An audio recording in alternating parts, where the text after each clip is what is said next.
Hello, so today I'm going to take you through the return to vendor section and how to enter a record in this section or screen. So this section is divided into two parts. One is the search area or the search bar at the top, and the data area, which you can find at the bottom.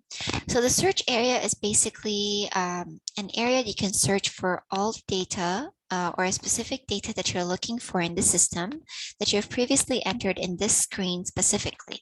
So you can either search for the desired or the needed data either through entering the receipt store return store receipt number, the return date of the goods, or the status, or the receipt number. And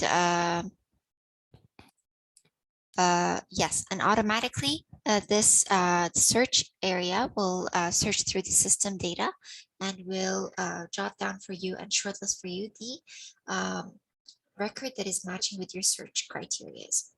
Then at the bottom, you can find the data area. So in the data area, you're able to view all of the posted returns to the vendors from the warehouse. So as you can see, there's 3 records, and we're going to go through how to add a new data in this field. So simply we'll click on Add New. Once we click on Add New, we will be taken to another screen where we have to input certain detailed information about the return goods that we're returning back to the vendor. So first of them is the return date. So we have to define as to which date we are returning these goods. So 3rd of March. The store receipt number. So this is defined in the store receipt section, which is previous to the return to vendor tab.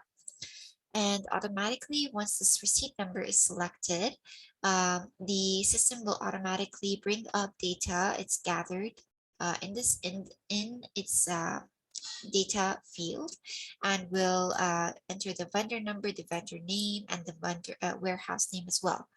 And then we will have to select from our end the currency of the goods that we're returning as to how much they're charging us and how much we are expecting from them. So it's in dirhams. And comments could be any comments that for your own reference you can use. Let's say the office chairs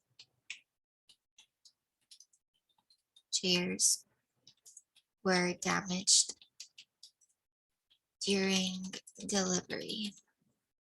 And then once we scroll down, we'll have to enter more specific details about the equipment or item that we're returning. So the item code is basically the items in specific as to which we're returning. So let's say office stationery.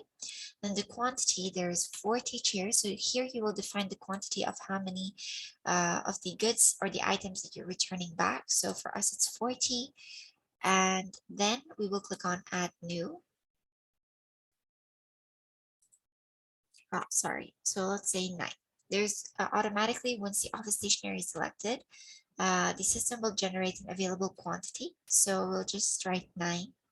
And then the total amount will be mentioned. And then we'll click on Add New. Once we click on Add New, the return to vendor receipt will be issued for us, giving us an invoice of 45 dirhams. And then once we ensure that all the information that we've entered is correct, we'll click on Save. And after that, the request is issued, and we will have the record here for us. We can post the record, we can view the record, or we can see who has entered this record through the audited info button. So let's post it. Once we post it, then it is done, it is posted. And if we want to issue any receipts with regards to the vendor returns, then this record will be shown there because it's already been posted. So this is how you can go about the return to vendor section. Thank you so much.